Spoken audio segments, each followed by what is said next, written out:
Electrical circuit ওয়ানের RLC series সার্কিটের vector diagram এবং ওয়েভ ডায়াগ্রাম শিখব।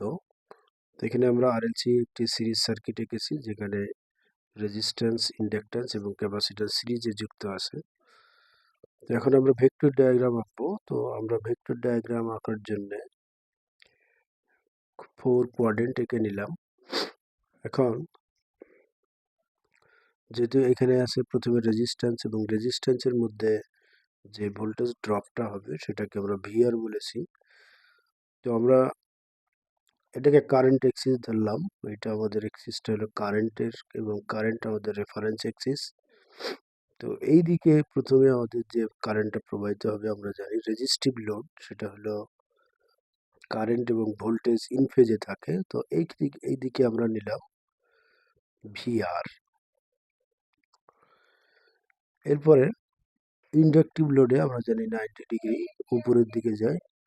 ইন্ডাকটিভ লোড উপরের দিকে যাবে। ইন্ডাকটিভ লোড যেহেতু উপরের দিকে যাবে, এবং এখানে বলে দেওয়া আছে inductive load XL is greater than XC.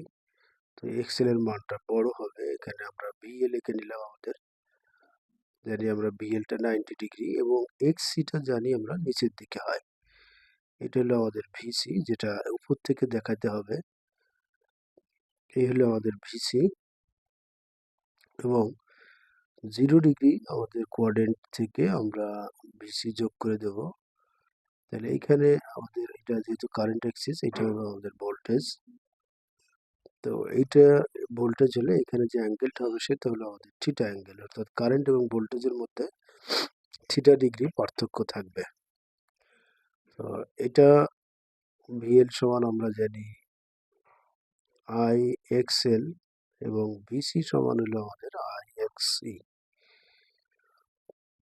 এবং ভি সমান আমরা এখানে লিখবো কি আই জেড। এটা হলো আমাদের ভেক্টর ডায়াগ্রাম। এখন যদি আমরা ওয়েভ ডায়াগ্রাম দেখতে চাই, তাহলে যেহেতু এটা আরএলসি সার্কিট, আমরা এখানে প্রথমে ভোল্টেজের ওয়েভটা আঁকবো। আমাদের রেফারেন্স অ্যাক্সিস হলো ভোল্টেজ এখানে।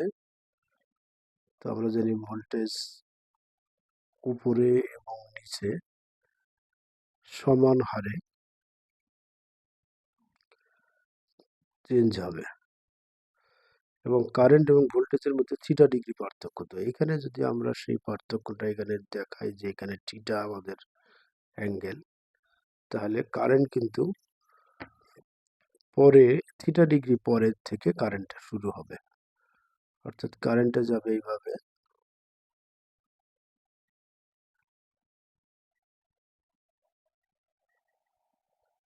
তো এটা হলো আমাদের ভোল্টেজের ওয়েভ, এবং এটা হলো আমাদের কারেন্টের ওয়েভ।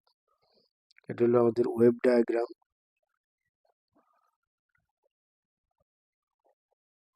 আর এটা হলো আমাদের ভেক্টর ডায়াগ্রাম। আশা করছি তোমরা শিখতে পেরেছো।